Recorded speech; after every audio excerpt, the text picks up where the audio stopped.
Author Assist has been assisting authors since 2015. Everyone has a book inside of them. Are you ready to write yours? Author Assist offers affordable publishing packages for ebooks and paperbacks that don't cost $10,000. We have an extensive multimedia package that will improve your book's visibility. That includes a trailer created by an award-winning designer, a radio show that goes out live worldwide, and excerpt narrations.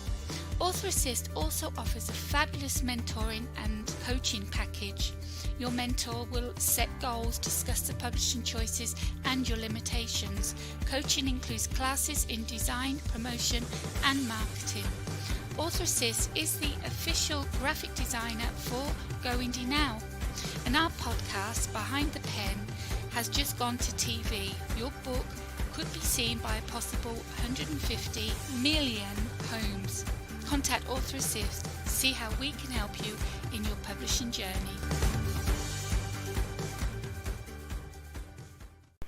The React Structure is back, and we are setting the stage for another great season. Now that we have our stories and characters, we need somewhere for them to go, but not just anywhere. It needs to challenge and heighten their senses, provide the obstacles to overcome, and even within these settings, there has to lie structure. A 3-act structure.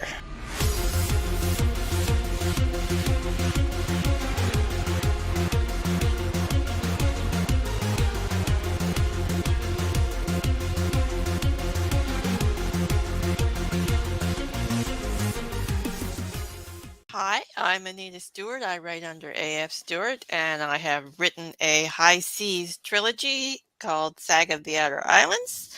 I also write horror, poetry, dark fantasy, and I am now starting a cozy paranormal mystery because my muse has gone crazy. Hi, I'm Courtney, aka CL Cannon. I write mostly YA fantasy and sci-fi, but I do write some adult fantasy and sci-fi. And the story that I've written that is related to this is a mermaid retelling of The Little Mermaid. I'm really excited to talk about it. Hi, my name is Talena Winters, and I'm a multi-genre author. But what's related to this is I have a young adult epic fantasy series called Rise of the Grigori. It's still in progress, and I do have a freebie starter for that for my newsletter. Hi, I'm Tim Niederriter. I'm at a funny angle, but yeah, I write fantasy mostly and some science fiction, and I like fish a lot, actually, but also I have some naval battles and stuff in my books. Hi guys, my name is Heather and I write under JR Ganskie. I am currently in the process of working on one of my first on the sea novels. As you can see, I got my Jolly Roger hung up for the occasion, but 90% of what I've written so far is based on an old ship. So it's been really neat to get into it and figure things out, of how I'm going to recreate something that happened hundreds of years before we were born. One of the really cool things about this setting that I think is different than most of the settings we're going to talk about is that we're all familiar with water. We're all familiar with the sea, and the ocean. And what we're not experienced in is all the things that lurk underneath the surface, and the creatures, the hidden cities, the buried treasures, all these wonderful little nuggets. What is it about those things that you gravitate toward the most? Is it the creatures? Is it the adventures? What really matters most to you when you're setting something on the seas? Well, I grew up in Nova Scotia. I'm surrounded by the sea. It sort of is a foregone conclusion I'd write in that setting eventually. But growing up around it, you can see the power of it, and that, like with the storms and the waves, and if you watch the waves at Peggy's Cove, you can see them just crash on the rock. There's so much power and deep mystery to the sea. That's what gets me. I like of course, the creatures. There's all kinds of cool creatures and all kinds of. It's so unknown. Everything we know about the sea it's just very surface level. We know more about space than we know about the sea. So there's so much that you can invent if you want to about what's going on underneath the ocean. But also, I really like the adventure aspect of it. I grew up watching and reading a lot about pirates and mermaids and things like that, and so that really excites me to be able to write something about that. There's all kinds of lore about the sea. I think because we don't know so much about it, so many people have, made up stories, or there's been sea monsters. There's all kinds of things that we don't know about it, so we just make up our own stuff. I love the adventure as well. My stories are very full of action and adventure. I kind of get comments about that, which is, great. But I mean, I'm actually an Alberta girl, so I've only seen, like, I've traveled, but I've only actually been to or seen the sea a few times in my life. So I actually kind of had to deal with some imposter syndrome about writing about the sea. But fortunately, I'd already learned some techniques about how to write about things that you don't know very well in an authentic way. And of course, I've experienced a lot of other people's versions of the sea through stories and movies and things like that too. So it's not like I had nothing to draw on, but I did have to do quite a lot of research for my books as well. Growing up for me, I grew up in northern Michigan. So I did a lot of work on the straits, and we did a lot of lighthouse tours. And we had the Sault Ste. Marie Canal where all the big shipping places went through. But I didn't quite understand the sea until I moved to Tampa, Florida. They actually have an event here that just passed this weekend called Gasparilla, which is basically the pirate invasion of Tampa Bay. And that's when I really first started to see that there's so much more to the history and the aspects of it that, we really don't get into until we experience it for ourselves.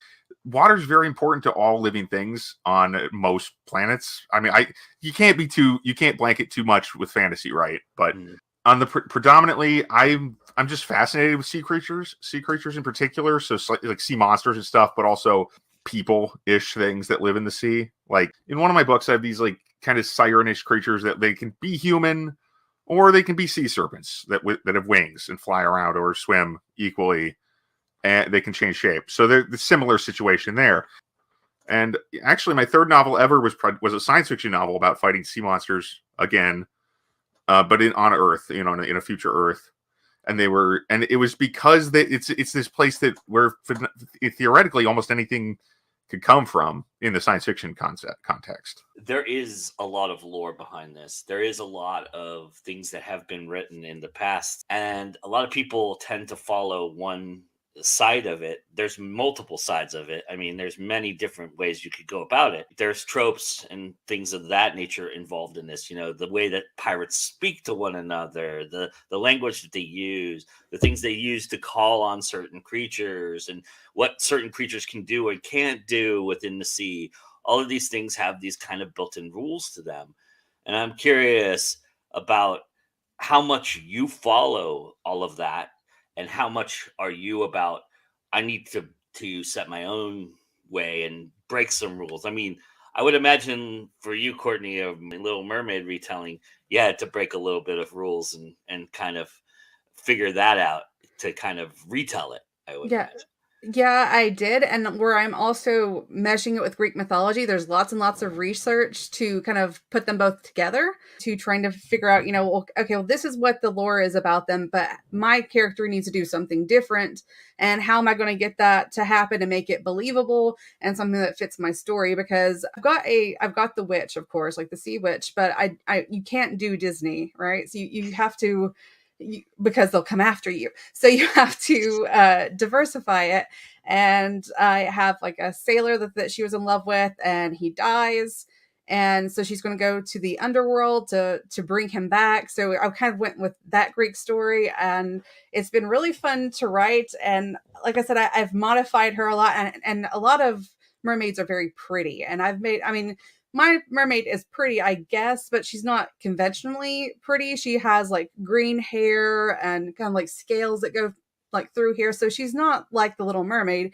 She is like a sea creature because she is a sea creature. So I try to bring something that was more realistic to that instead of just the standard like, oh, all mermaids are beautiful sort of thing. I mixed Greek mythology into my trilogy as well, only I mixed it with 18th, 19th century British naval ships. So that was an interesting combination. But like the gods and the goddesses in the world are based on Greek mythology, and the entire story is based on the Charon myth, the ferryman who ferries the souls to the underworld. But I also threw in like lots of sea monsters, because I love sea monsters, and I had to have a kraken in there. So there's a kraken in there. So, but I created sort of like original sea monsters. They weren't like traditional ones. I kind of made up names and gave them bits and parts and from here and there of different monsters, and kind of made a mash of monsters, if you will. Anyway, but they all have tentacles, so we're good. When I started working on this novel, I was fresh out of my Born to Reign, where I used a lot of, the Welsh heritage and the language. And I brought that into this story as well. So it's sort of like if Wales and England were at war over the one port of Devon. This is where, everything kind of formed in my head to lead to some natural things that were already existing, and then, tying it into this made up fantasy world. Oh, I definitely break the rules a lot. Though in most of my work that's published, again, I haven't gone to the bottom of a body of water yet. Though I do enjoy, I have some settings that I really want to take to the depths. But I currently, I would say when I approach writing something, living things are my focus in an ocean experience, because the water is very dangerous, but it's not easy to describe how it looks, in the sense of you can't tell the different, like as people who are terrestrial beings, we're not used to seeing the water as different kinds of water, which I actually think sea creatures probably would. They'd be able to tell the currents and stuff more easily. See people, human intelligence creatures like dolphins and stuff in the ocean would be able to tell. If dolphins could talk, I bet they'd have multiple words for different kinds of water. But we don't have that necessarily, and then it becomes hard to deal with.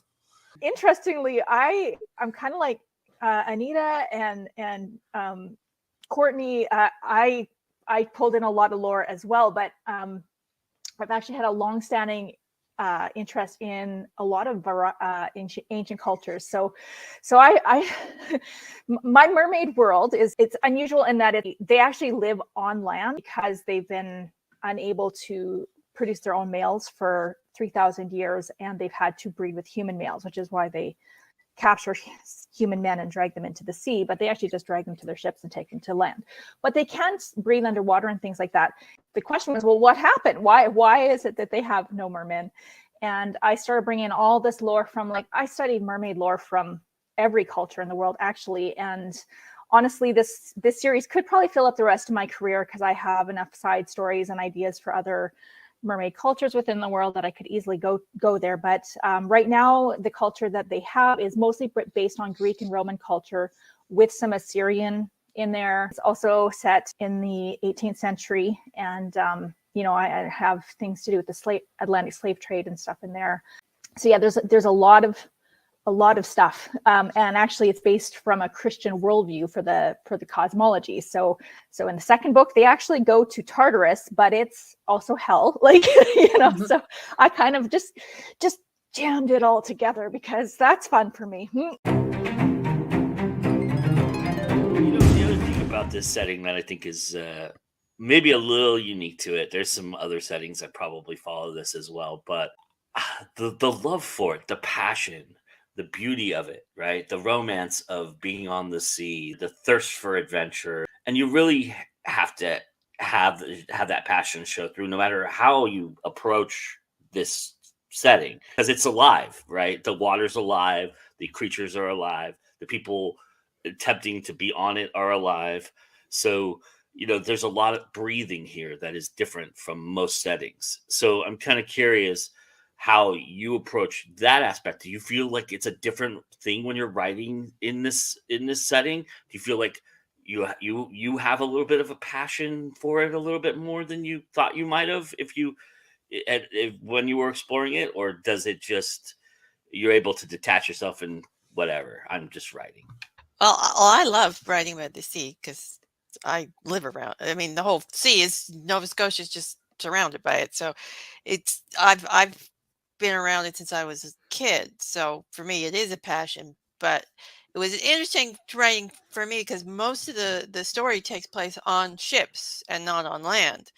So you're writing in a very camaraderie type of atmosphere. The sailors have to work together or they're dead.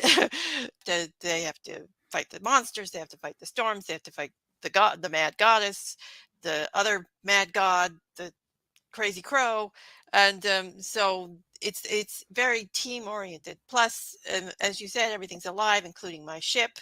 It's also alive. It's a very interesting dynamic to work with.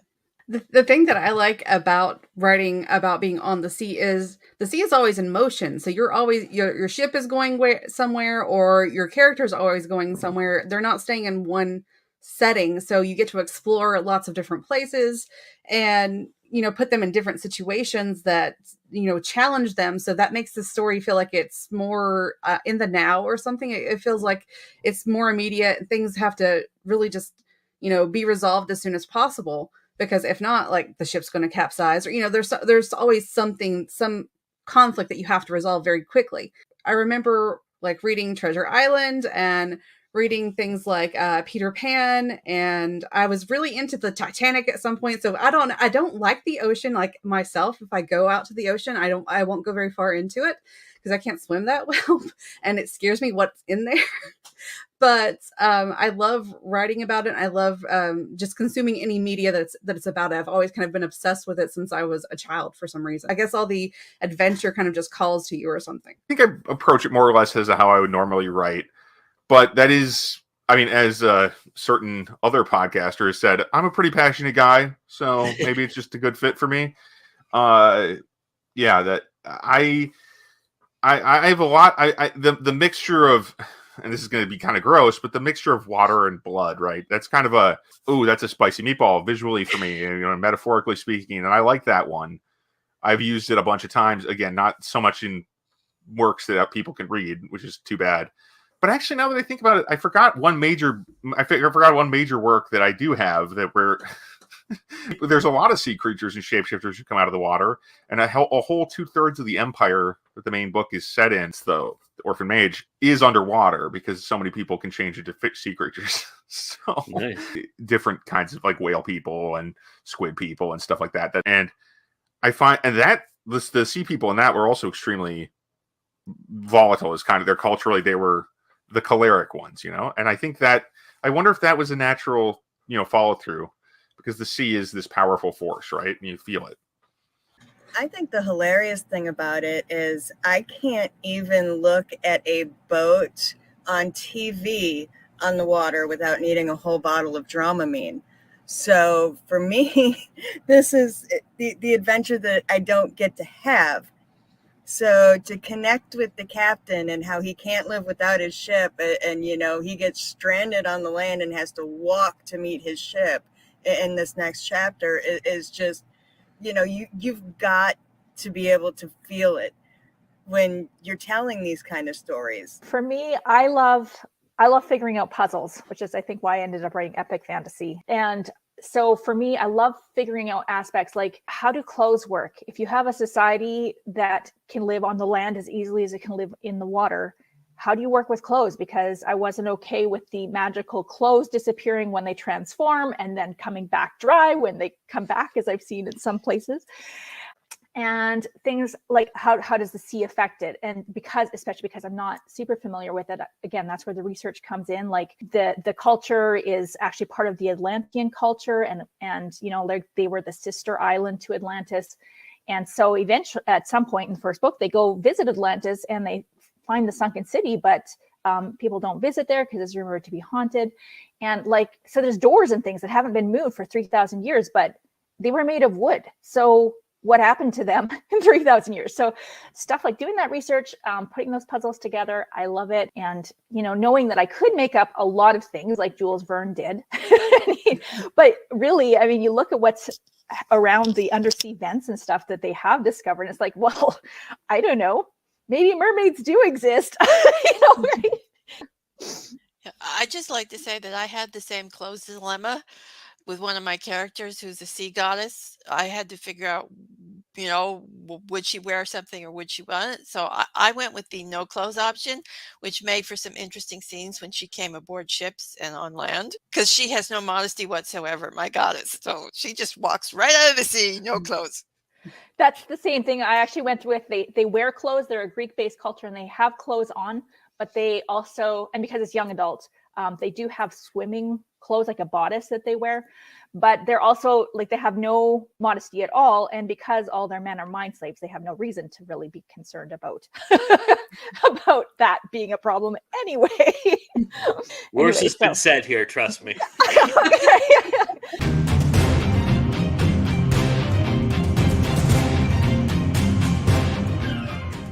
To breathe life into the sea, into the ships, into the creatures and things like that. Details are super, super important, because we don't want to info dump. We want to be careful, right? Because we want to keep the adventure going. We need those details. So has that been a challenge, kind of to hold back the details or to put them in as you're writing?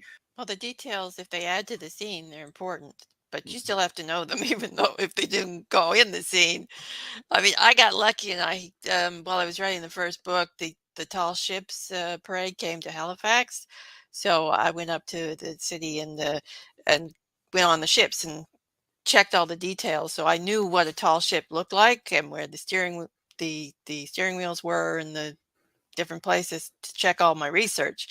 So I knew in my head and in my notes where everything was, but it only goes in the scene if it's necessary. I kind of pepper things throughout because all of my stories are really character driven. And so if the character needs to know it, they're going to explain it in a way that's not info dumpy. Like if they need to know a location, maybe they're going to ask someone where it is or how to find something. And it's going to be more naturally sprinkled throughout the whole story. So you might not know everything when you first, start the scene, but by the end you'll know what's happening without going, whoa, that was a huge info dump and now I'm sucked out of the story. So I just try to, like, if it's important to my character, then it's important to the scene, and that's how I do it. Well, I'm also a developmental editor, and so I actually help other authors with this quite a bit. And honestly, there are very, very, very few reasons to ever info dump. You can very easily make a description active just by changing your verbs, by making the character move around the scene. The only thing you need to know right at the beginning of a scene is what will matter later. Like if there's an important setting arrangement or when you first meet a character, if there's something important about them that you're going to mention later, you do need to know that fairly soon, because somebody's going to start making a picture in their mind as soon as you mention it. But if it doesn't matter, you don't need to mention it. Yeah, there's always a way to do it that's interesting. Let me put it that way, because as long as you can put a scene in motion, or you can insert conflict even in subtext in how you're describing it, because if it matters, that's how you do it. It matters to the character who's looking at it. So what would they notice first and why, right? And so those are the things that make it interesting. The hardest part for me to write was when I first started setting the scene of the ship, because 99% of what you say about a ship is hyphenated, and it makes the paragraph look like, a third grader wrote it and just put dashes and commas everywhere.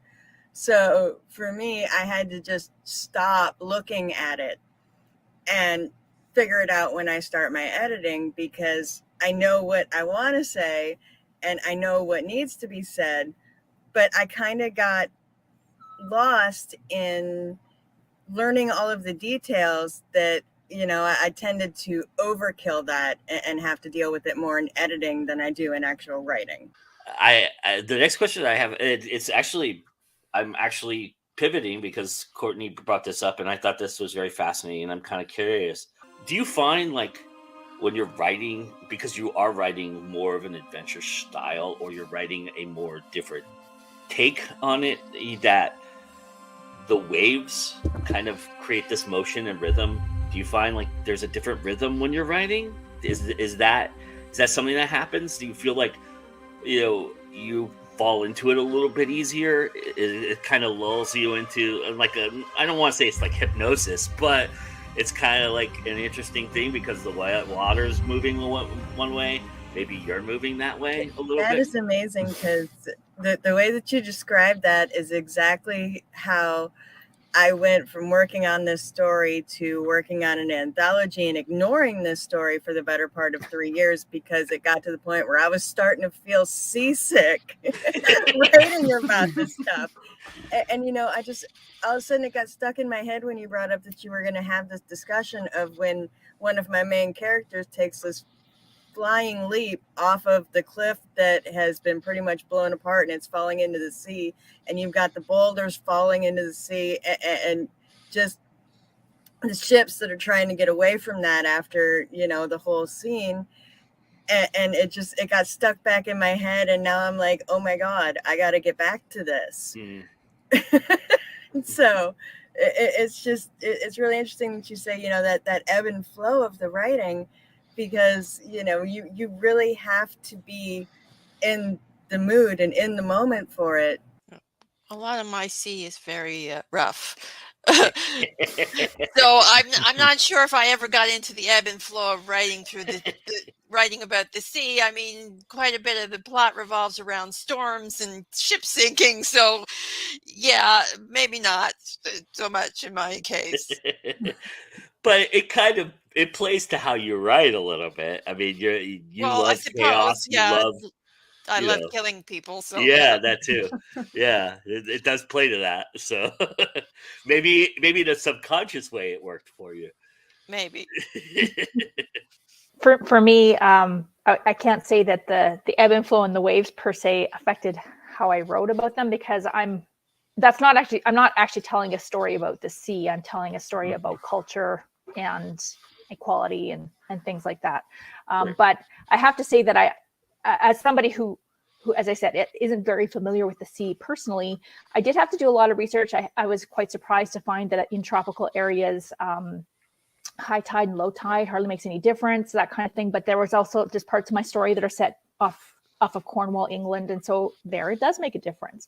I also have some off of the coast of Africa, and so and then also to know how the currents move and why the ships moved in the direction that they did when they were doing the trade routes and things like that. So I did have to look that up, and I actually even found like a really cool historical trade route map, which was helpful.